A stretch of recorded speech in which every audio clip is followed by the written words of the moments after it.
बोलिए वृंदावन बिहारी लाल की जय। बोलिए महर्षि वाल्मीकि जी की जय। आप भाग्यशाली हैं, आप घर बैठे श्रीमद् भक्तमाल की कथा सुन रहे हैं। आज आपको महर्षि वाल्मीकि जी की कथा सुनने को मिलेगी।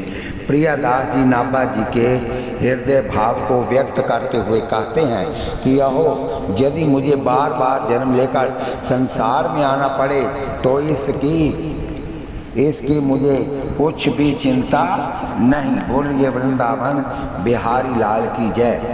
क्योंकि इससे बड़ा भारी ये लाभ होगा कि संतों के चरण कमलों की रज सिर पर धारण करने का शुभ अवसर मिलेगा।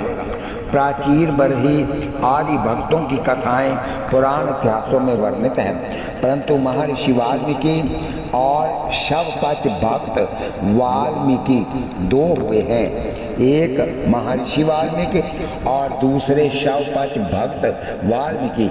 इन दोनों की कथा को चित्त से कभी दूर नहीं करना चाहिए। महर्षि वाल्मीकि पहले भीलों का साथ पाकर आचरण वाले हो गए, फिर संतों का संग पाकर ऋषि हो गए। उन्हें श्री रघुनाथ जी के दर्शन हुए। उन्होंने अपनी वाल्मीकि रामायण में श्री राम जी के चरित्रों का विस्तार पूर्वक ऐसा उत्तम वर्णन किया है, जिन्हें गाते और सुनते हुए संसार तृप्त नहीं होता है। श्रोताओं और वक्ताओं के हृदय उत्कट प्रेम अनुरागमय भावों से भर जाते हैं। फिर आनंदवश नेत्रों से आंसुओं की धारा बहती रहती है। बंदों मुनि पद कंज रामायण ते ही निर्मयौ सखर सुकोमल मंजू दोष रहत दूषण साहित्य।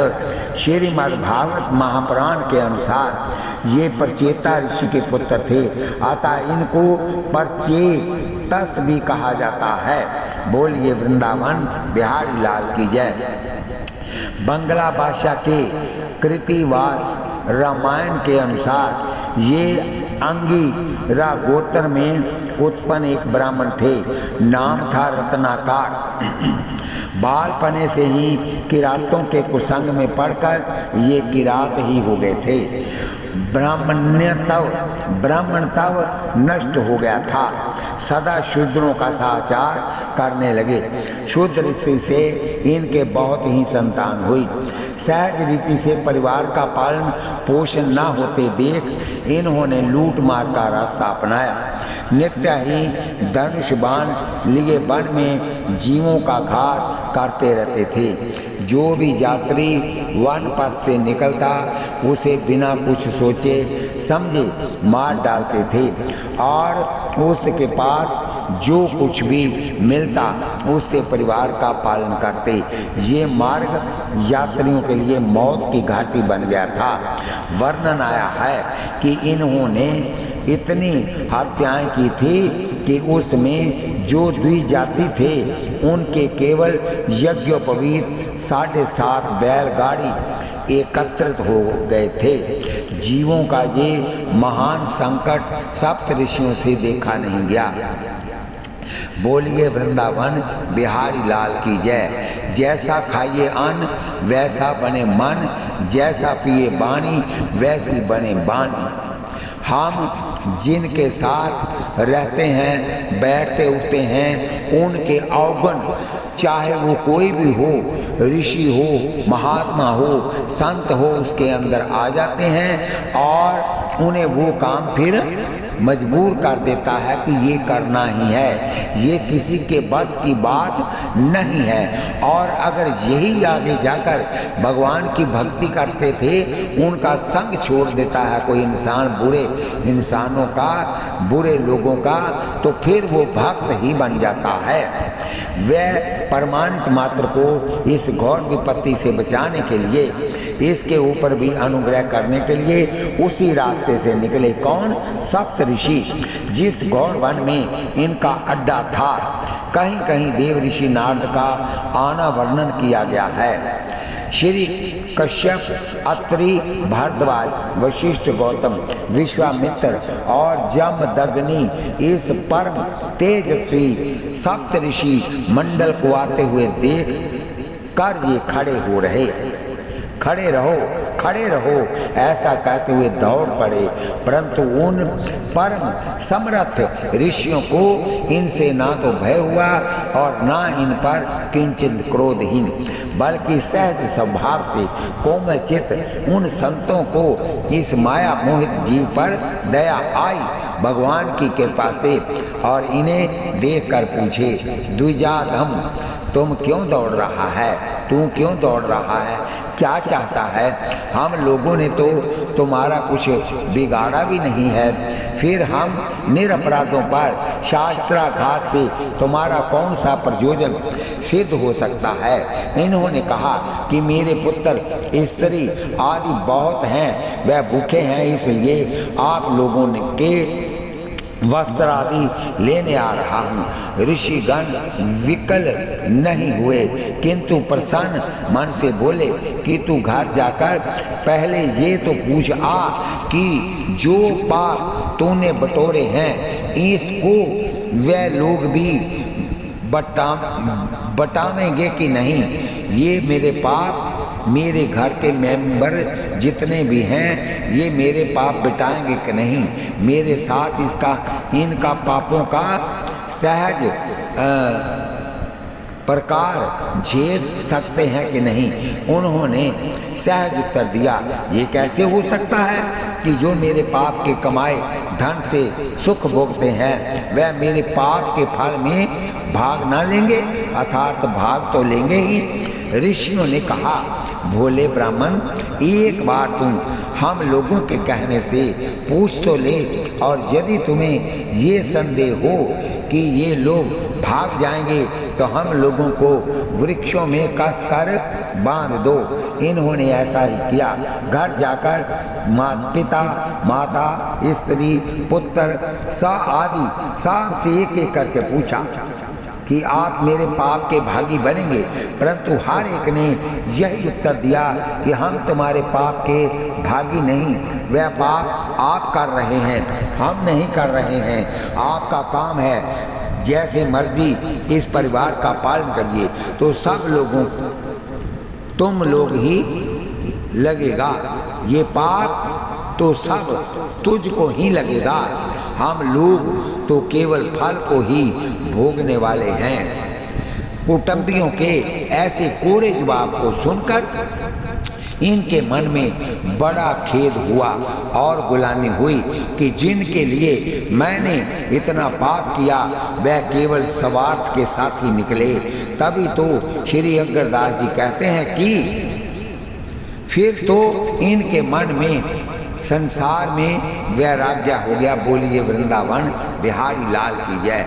श्री अग्रदास जी कहते हैं, को काहू को नहीं देखियो ठोंक बजाई, देखियो ठोंक बजाई, नारी पट भूषण चाहे सुत सोचै, नित प्राण सुता छीन प्रति अवगाहे, तात मात करे बैर बधु नित चित बिगारी, स्वार्थता के सज्जन दास दासी हैं गारी, दास दासी दें गारी, अगर काम हरि नाम सो संकट होत सहाय, को काहू को नहीं देखियो ठोंक बजाई। फिर तो इनके मन में संसार से वैराग्य हो गया। देखो भगवान की कृपा होती है, फिर आगे चलकर ये क्या बनते हैं। राम जन्म से पहले ही 10,000 वर्ष पहले ये श्री रामायण जी की उत्पत्ति करते हैं। अपने मन के द्वारा भगवान की कृपा से ये पूरी रामायण लिख देते हैं। दो और दौड़े दौड़े मुनियों के पास आए। अंतःकरण के सच्चे पश्चाताप एवं ऋषियों के परम पावन दर्शन से इनका हृदय शुद्ध हो गया। बुरे के संग लगोगे तो हृदय बुरा होगा, अच्छे के संग लगोगे तो हृदय अच्छा होगा, शुद्ध होगा। ये गर्दन करते हुए दंडाकार उस ऋषियों के पैरों पर गिर पड़े और अत्यंत दीन वचन बोले, हे मुनि श्रेष्ठ, नरक रूप समुद्र में आ पड़ा हूँ, मेरी रक्षा कीजिए। मुनि बोले, उठ उठ, तेरा कल्याण हो, सज्जनों का मिलना तुझको सफल हुआ, जो कि तुझे आत्मोद्धार की चिंता हुई। हम तुम्हें उपदेश देंगे जिससे तू मोक्ष पावेगा। मुनि परस्पर विचार करने लगे कि ये अदम है तो क्या अब शरण में आ गया है, अतः रक्षा करना उचित है। और फिर इनको राम नाम का सीधा उच्चारण करने में असमर्थ देखकर मरा मरा जपने का उपदेश दिया।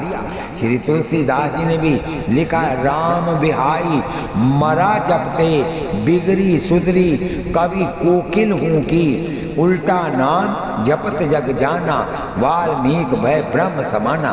वो ब्रह्मा ही बन गए और कहा कि एकाग्र मन से इसे ठौर स्थित रहकर मंत्र को जपो जब तक हम फिर लौट ना आवे। बोलिए वृंदावन बिहारी लाल की जय। हे राम, ऐसा विचार कर उन्होंने आपके नामाक्षरों को उल्टा करके मुझसे कहा कि तू इसे एकांत स्थान पर रहकर एकाग्रचित से सदा मरा मरा जपा कर।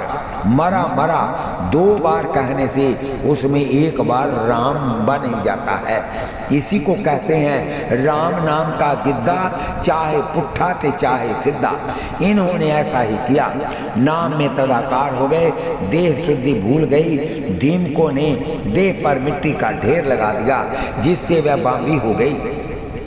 दिन सप्ताह पक्ष मास ऋतु वर्षा की तो बात ही क्या।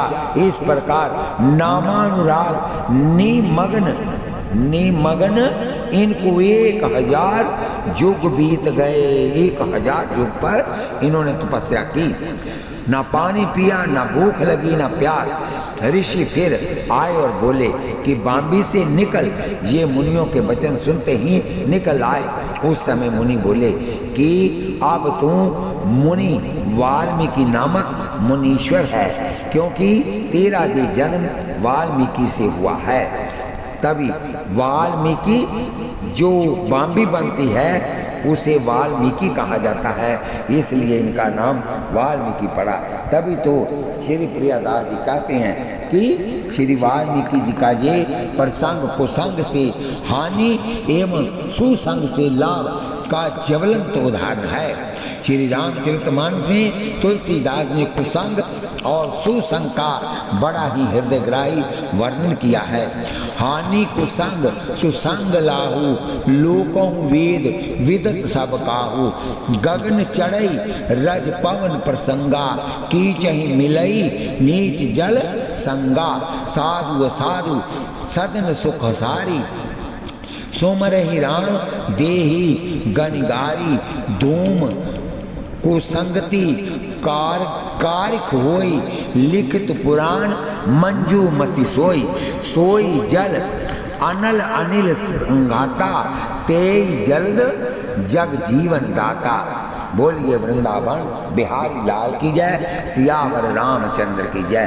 ग्रह बेजत बेशज जल पवन पट, पायु कुयोग सुयोग होहि को वस्तु सुवस्तु जग लखही सुलक्षण लोग।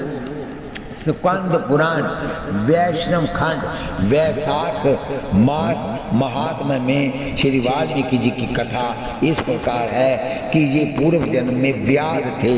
इन्होंने एक बार गर्मी के दिनों में वन पर से जाते हुए महर्षि शंख के जूता एवं शाखा को छीन लिया।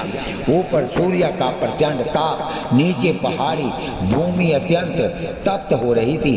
जूता छाता छीन ले जाने से महर्षि को बड़ा क्लेश हुआ। भगवत प्रेरणा से व्याध ने कुछ ही दूर जाने पर महर्षि को बुलाकर पुनः उनका जूता छाता लौटा दिया।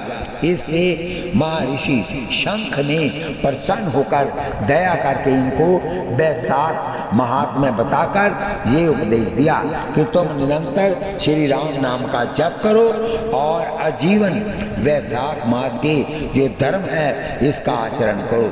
इससे वाल्मीकि ऋषि के कुल में तुम्हारा जन्म होगा और तुम वाल्मीकि नाम से प्रसिद्ध होंगे। उपदेश पाकर व्यास ने वैसा ही किया। एक बार कृणु नाम के ऋषि ब्रह्मा व्यापार वर्जित हो दुश्चर तप में निरंतर हो गए। बहुत समय बीत जाने पर उनके शरीर पर दीमक की बांपी जम गई। इससे उनका नाम वाल्मीकि मुनि पड़ गया। इन वाल्मीकि ऋषि के वीर्य द्वारा एक अप्सरा के गर्भ से उस व्यास का पुनर्जन्म हुआ।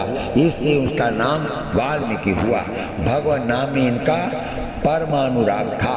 एक बार जब ये अपने शिष्य भरद्वाज जी के साथ तमसा नदी पर स्नान करने को आए हुए थे, उसी समय एक व्याध ने एक क्रौंच पक्षी को जो अपनी मादा के साथ जोड़ा खा रहा था मारा, जिससे वह छटपटाकर मर गया।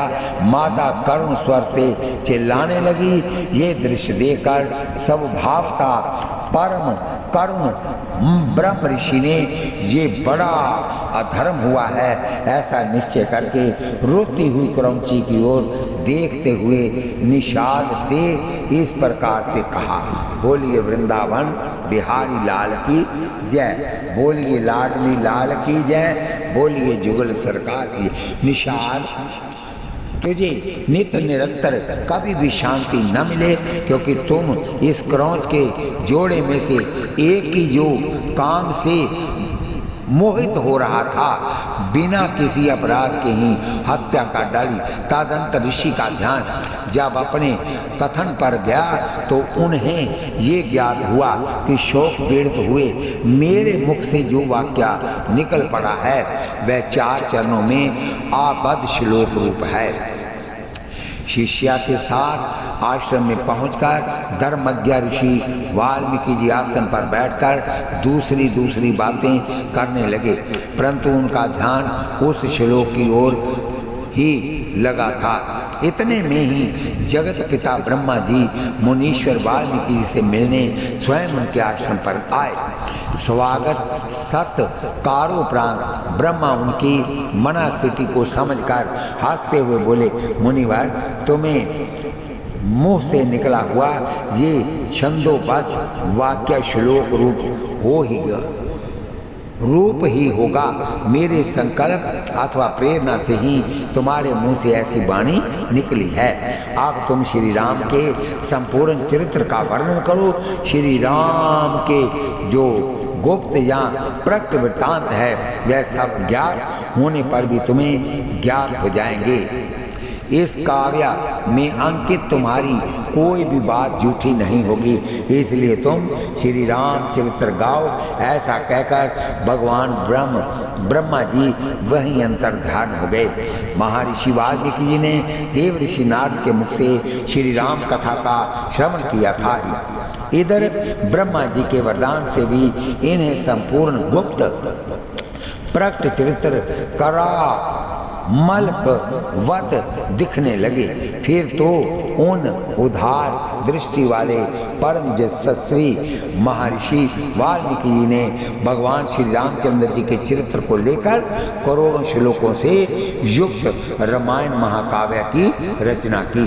श्री वाल्मीकि जी के आश्रम में श्री रामायण जी की कथा होती।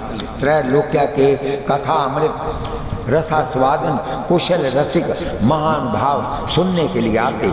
सबकी इच्छा होती इस परम पावन रामायण ग्रंथ को अपने अपने लोक में ले जाने की। तब भगवान शंकर ने सबका मनोरथ पूर्ण करने के लिए ऋषि की इच्छा से श्री रामायण जी के 3 भाग करके तीनों लोकों को एक एक भाग दे दिया। इस प्रकार प्रत्येक लोक को 33 करोड़ 33 लाख 33,333 33 श्लोक एवं 10 अक्षर प्राप्त हुए। दो अक्षर रा और माँ रह गए तो श्री शिव जी ने इन्हें स्वयं ले लिया। शिव जी ने कहा जिसने बांटा है उसको भी कुछ ना कुछ मिलना चाहिए। श्री रामायण की इसी महा महिमा को लक्ष्य करके श्री प्रियदास जी कहते हैं, जिन्हें जग गाय से श्री रामायण की लोकप्रियता दर्शाई, क्यों सकैन आघात से इसकी रस रूपता का संकेत किया। जिसको कथामृत का चस्का लग जाता है उन्हें कथामृत से तृप्ति ही नहीं होती है। बोलिए वृंदावन बिहारी लाल की जय। पुण्य कीर्ति भगवान की लीला सुनने से हमें कभी भी तृप्ति नहीं हो सकती, क्योंकि रसज्ञा श्रोताओं को पद पद पर भगवान की लीला में नए नए रस का अनुभव होता है। यदि किसी को भगवत कथा से तृप्ति हो गई हो तो उनके लिए श्री तुलसीदास जी कहते हैं, रामचरित्र ये सुनत अगाही, रस विशेष जाना तिन नाही। भाई भरी हियो भरी नैन भरी, ये सब प्रेम के सात्विक भाव हैं। इससे जनाया गया कि श्री रामायण कथा सुनने से दुर्लभ भगवत प्रेम सहज सुलभ हो जाता है। वनवास के समय श्री रघुनाथ जी इनके आश्रम पर भी गए। प्रभु का दर्शन मुनि की जन्म जन्म की साध पूरी हो गई। देखी राम सभी नैन जुड़ाने, करी सन्मान आश्रम ही आने। आतिथ्य सत्कार के बाद श्री राम जी ने अपनी परिस्थिति निवेदन करते हुए मुनि से सुंदर पर्णशाला बनाकर निवास करने के लिए उचित स्थल की जिज्ञासा की। देखी पाए मुनि राय तुम्हारे, वै सुकृत सब सुफल हमारे। अब जा राउर जा आयसु होई, मुनि उद बेगुना पावे कोई। आस जिया जानी कहिए सोई ठाऊ, सिय सौमित्र साहित जे जाऊ। तह रचि रुचिर पर्ण तृणशाला, बास करो कछु काल कृपाला। तब महर्षि वाल्मीकि जी ने भगवान श्री राम का अनंत चर्या वर्णन करते हुए जो 14 स्थान वर्णन किए हैं, ये भगवत प्राप्ति की अभिलाषा करने वाले परमार्थ पथिकों के लिए बड़े महत्व की वस्तु है। इसमें भक्ति के समस्त साधनों का समावेश हो जाता है। यथा सुनो राम अब कहो न केता, यहाँ बस हो सिया लखन समेता। जिनके श्रवण समुद्र समाना, कथा तुम्हारी सोबग सरिनाना। बरही निरंतर होई न पूरे, तिनके ही तुम कह रहे रूरे। लोचन चातक जिन करी राखे, रही दर्श जल दरिया बिलाशे। निद रही सरित सिंधु सरबारी, रूप बिंदु जल होई सुखारी। तिनके हृदय सदन सुखदायक, बसहु बंधु सिया सह रघुनायक। जस तुम्हार मानस विमल, हंसनी जीहा जासु मुक्ता। हल गुण गण चुनई, राम बसऊं ही तासु। प्रभु प्रसाद सुचि सुभग सुबासा, सादर जासु लहै नितनासा। तुम निवेदित भोजन करही, प्रभु प्रसाद पट भूषण दरही। शीस नवही सुर गुरु द्विज देखी, प्रीति साहित्य करी विनय विशेषी। कार्नित करहीं राम पद पूजा, राम भरोसे हृदय नहीं दूजा। चरण राम तीरथ चल जाहीं, राम बसहु तिनके मन माही। मंत्र राजनित जप ही तुम्हारा, पूजहि तुम ही सहित परिवारा। तर्पण होम करहि विधि नाना, प्रिया विपर जेवाई देही बहुदाना, तुम ते अधिक गुर जिय जानी, सकल भाई सेवई सन्मानी। सब कर मांगई एक फल, राम चरण रति हो, तिनके मन मंदिर बसहूँ, सिया रघुनंदन दो। काम को मद मान न मोहा, लोभ न शोभ न राग न द्रोहा, जिनके कपट दम्भ नहीं माया, तिनके हृदय बसहु रघुराया। सबके प्रिया सबके हितकारी, दुख सुख सरस प्रशंसा गारी। काहीं सत्य प्रिय बचन विचारी, जागत सोवत शरण तुम्हारी। तुम हैं छाड़ी गति दूसरी नाही, राम बसो तिनके मन माही। जननी सन जानही पर नारी, धन पराव विष ते विष भारी। जे हर्षहि पर सम्मति देखी, दुखित होई पर विपत्ति विशेषी। जिन नहीं राम तुम प्राण प्यारे, तिनके मन शुभ सदन तुम्हारे। स्वामी सखा पितु मात गुरु, जिनके सब तुम तात, मन मंदिर तिनके बसहूँ, सिया सहित धो ब्रात सियावर राम। जय जय राम मेरे प्रभु राम, जय जय राम। अब गुण तज सबके गुण गाही, विपर देनु हित संकट गए। नीति निपुण जिन कई जगली का, घर तुम्हार तिन कर मन ली का। गुण तुम्हार समझ इन निज दोषा, जे सब बाती तुम्हार भरोसा। राम भक्त प्रिया लागहि जेहि, तेहि उर बसहूँ सहित बदेही। जाति पाति धन परम बड़ाई, प्रिय परिवार सदन सुखदाई। सब तज तुम्हें रही उर लाई, तेहि के हृदय बसहूँ रघुराई। सर्ग नरक अपवर्ग समाना, जह जह देख दरे धनुबाना। कर्म बचन मन राउर चेरा, राम कहु तेह के उर डेरा। याहि न जाइए कबहूँ कछु, तुम सन सहज स्नेह, बसु निरंतर तासुर। सोरा उर निज गे सियावर राम, जय जय राम मेरे प्रभु राम। जय जय राम एहि विधि मुनिवर भवन दिखाए, बचन प्रेम राम मन भाए। कह मुनि सुनहूँ भानुकुल नायक, आश्रम कहूँ समय सुखदायक। चित्रकूट गिर करूँ निवासु, तै तुम्हार सब बाति सुपासु। चित्रकूट महिमामित कही महामुनि, गाई आइन हाय सरित बर। सिया समेत दो भाई, सियावर राम जय जय राम। हे प्रभु राम जय जय राम। श्री वाल्मीकि जी का श्री राम जी में वात्सल्य भाव था, इसी से श्री राम ने इनको दंडवत प्रणाम किया और इन्होंने भी शुभ आशीर्वाद दिया। यथा मुनि कह राम दंडवत कीना, आशीर्वाद बेपरवर दीना। श्री जानकी जी को ये पुत्री करके मानते थे। श्री जनक जी को ये पुत्री करके, श्री जानकी जी को ये पुत्री करके मानते थे। जिस समय मर्यादा पुरुषोत्तम श्री राम ने लोकापवाद भय से श्री जानकी जो लक्ष्मण से वन में छोड़ने से कहा है, उस समय श्री लक्ष्मण जी ने श्री सीता जी को महर्षि वाल्मीकि के आश्रम के पास ही छोड़ा है।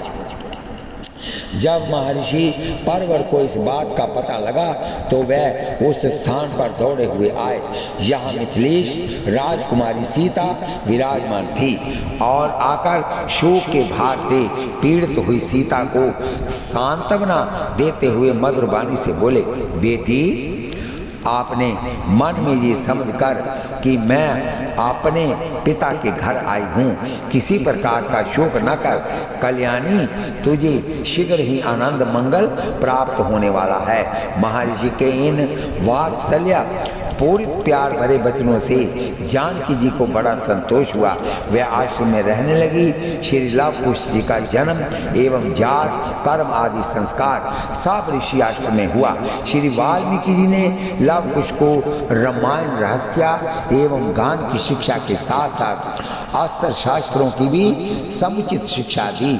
श्री राम के अवध मेध यज्ञ में महर्षि पर्वर ने शक्तिपूर्वक श्री सीता जी की शुद्धता का समर्थन किया तथा दशरथ नंदन जब वनवास के बाद अयोध्या की प्रजा ने श्री राम से कहा कि सीता जी को लाइए, तो उस वक्त श्री वाल्मीकि जी ने आकर कहा, दशरथ नंदन, ये सीता उत्तम व्रत का पालन करने वाली और धर्मपरायण है। आपने लोकापवाद से डर कर इसे मेरे आश्रम के समीप त्याग दिया था। मैंने कई हजार वर्ष तक भारी तपस्या की है। यदि मिथिलेश कुमारी सीता में कोई दोष हो तो मुझे उस तपस्या का फल न मिले। मैंने मन, वाणी और क्रिया द्वारा ही पहले कभी कोई पाप नहीं किया है। यदि मिथिलेश कुमारी सीता निष्पाप हो तभी मुझे अपने उस पाप शून्य पुण्य कर्म का फल प्राप्त हो। ऋषि के इन वचनों के समर्थन में देवताओं ने पुष्प वृष्टि की। श्री राम जी ने वधांजलि होकर महर्षि के वचनों की परिमाणता को स्वीकार किया।